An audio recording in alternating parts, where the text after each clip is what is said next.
Joe Biden's illegal aliens back home. We have no choice. It's not sustainable by anybody. We have no choice. Less than 4 years ago, I handed crooked Joe Biden the strongest, most secure border in U.S. history. We built 571 miles of border wall. We ended all catch and release. We shut down asylum fraud like nobody's ever thought even imaginable. We had remained in Mexico, state third agreements and Title 42 all done and all agreed by Mexico. You think that was easy? It wasn't easy. It was nasty, actually. And we paid nothing for it. Nothing. Just like we gave Macron nothing, I was going to say. He was going to put a 25% tax on everything, anybody doing business in France. I said, you can't do it. He said, oh, Donald, we would love to do this. It was passed by our legislature, our parliament, or whatever the hell he calls it. And I said, no. So I gave it to Mnuchin and some people. I said, go deal with France. Tell them they're not going to do it. And they came back, they couldn't make the deal. And then they came back again. I said, yeah, when would they make the deal? They couldn't make the deal. I called up Macron. I said, Emmanuel, how are you? How are you, Emmanuel? You saw the way he was toying with Biden 2 days ago. He was toying with Biden. Got Biden to sign things. I can't even believe it, what they're signing away. But he was toying with him. And I said to him, listen, Emmanuel, if you don't drop that tax immediately, no, I cannot do that. I said, yes, you can. If you don't tax it immediately, all wine, every bit of wine, every bottle of wine and champagne that you send into the United States, we're putting a 100% tariff on that wine or champagne. We don't want your wine and champagne. You make great stuff over here. And he said, no, that is not fair. I said, yeah, it's not fair to charge American companies 25%. I got to stick up for the companies. They're our job workers. He said, that is not fair. I said, Emmanuel, you have 24 hours to tell me. 10 minutes would be better. He calls me up 5 minutes later.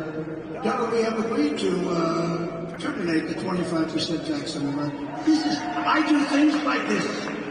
You have no idea how many deals you could make on a phone. I don't even have to spend. How about Mrs. Biden and Joe Biden? They're back and forth like it's a taxi cab from Europe. They come back. Let's go to the trial for a day. Back, forth. On Air Force One, like it's a taxi cab. It's not a taxi cab. It's serious stuff. But that's endemic of where they come with the country and how they run the country. They don't know what the hell they're doing. They really don't know what the hell they're doing. The entire world is emptying out their prisons and jails, their insane asylums, their mental institution, and our country's being turned into a dumping ground, and the entire world is laughing at us. They say, how stupid are the leaders of America, and they are stupid. Earlier this week, ICE arrested not 1, not 2, but 8 suspected terrorists. They're pouring in at levels that nobody's ever seen before. And we're going to pay a big price. We've got to get them out fast. One of the first things I'm doing, we're getting them out fast.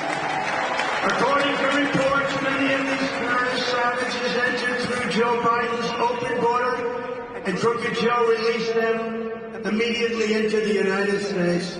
He set them loose to spread their terror network all across America under Biden. There has been this is, by the way, Border Patrol. This isn't me. Somebody will say, oh, that's Trump. This is Border Patrol. There has been a 3,000% increase in the number of people in the terror watch list crossing the southern border. 3,000%. 3,000%. The choice for every voter this November is clear. You can have a president who lets thousands of radical Islamic terrorists into our country, or you can have a president who throws radical Islamic terrorists the hell out of our country and gets them out fast.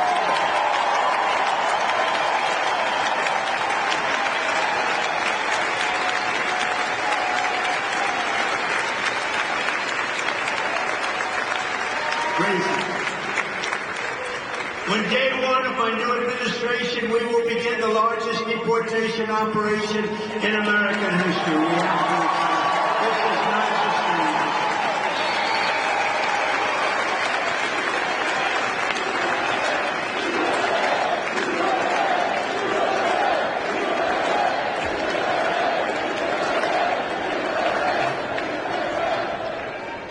And it doesn't make me happy to say that. And you know what's going to happen. We'll get 10 terrorists, and then one woman with 2 children that are beautiful children, and that'll be the front page of every newspaper. It's never an easy thing to do, but we have no choice. Dwight Eisenhower, which people don't think of him in these terms, had the largest deportation ever by far in the history of our country. Because he said, they're destroying our country, we can't let this happen. And that was Dwight D. Eisenhower, president, a much stronger president than people give him credit for. But we're going to have no question, we're going to have no problem. You know, they wouldn't take, as you know, we have MS-13, the worst killers of any gang anywhere in the world, and they were pouring into our country, and they said, we want to get them out. I said, I want to bring them back to their country, because you don't want to put them in our jails. It's so expensive and everything. They killed 2 girls on Long Island. They sliced them up with a knife. They didn't want to use a gun. They didn't want to use a gun. They sliced them up with a knife. 2 young high school girls walking to school. They killed them, sliced them into pieces with a knife. They're animals. And Nancy Pelosi said, you shouldn't call them animals. These are human beings. I said, no, they're not human beings. These are animals. They sliced them up with a knife. And by the way, ICE and Border Patrol, you know, ICE came in. This is in Long Island. ICE, for some reason, they like Long Island. But ICE came in, and these are great patriots. These are tough cookies. I know some of my friends up here in the front rows. They're tough, but they're not doing the ICE. They're not doing that. And you'll see ICE come in, and they'll run into what they call a pack of MS-13 tough guys. And you'll see for 2 minutes fists are flying and everything's flying. Who the hell wants to do that? Matt Gaetz wouldn't do it. Byron wouldn't do it. Byron's tough. He wouldn't do it. I wouldn't do it. I think Mike Lindell might do it. I don't know. He may be the only one. He may be the only one. I wouldn't do it, Mike. And they go in there, the hands are flying, and then they grab them. They're gaga. They're all knocked out, and they put them in paddy wagons. But my people told me that we couldn't get them back into their country. So Guatemala, Honduras, El Salvador, they come from countries just beyond Mexico. Some come from Mexico, actually. But the countries won't take them back. They clogged up the runway so that a plane can't land. They blocked all the roads so the buses couldn't get in. And the generals came to me, sir, we have a problem. We have them all, but we can't get them back in. We haven't been able to get them back in for many, many years. During the Obama administration, they could never get them in. That was Obama-Biden. Biden didn't have a clue there either, by the way. We cannot get them in, sir. I said, really? How much money do we pay them a year for their economic development stuff? So I was going to use another word there, but I can't do it because of the man that I respect so much. You know who it is? Franklin Graham. I can say that. He's a great guy. He wrote me, President, you don't have to use foul language. You just don't have to use foul language. Your stories are so great. Your crowds are the biggest crowds ever assembled. Nobody's ever done this.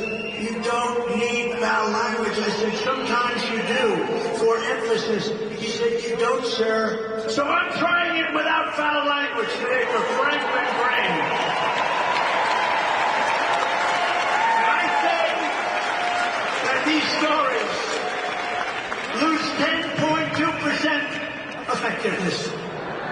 But I do it for Franklin Graham because he's a great guy, and those are great people. They're great people, what they do.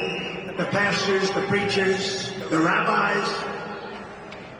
A lot of great people. We have a lot of great people, so I'm doing that. I said, you know, maybe he's right, but think of it. So they bring these people out, and they can't get them back into their country. So I said, all the presidents of those 3 countries, inform them immediately.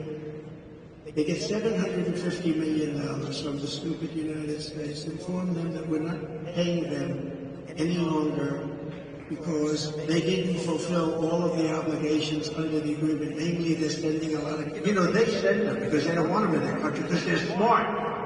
And you know what? If it was me running those countries, I would have done it faster than them. Why wouldn't you do it? I would have cleaned out the prisons.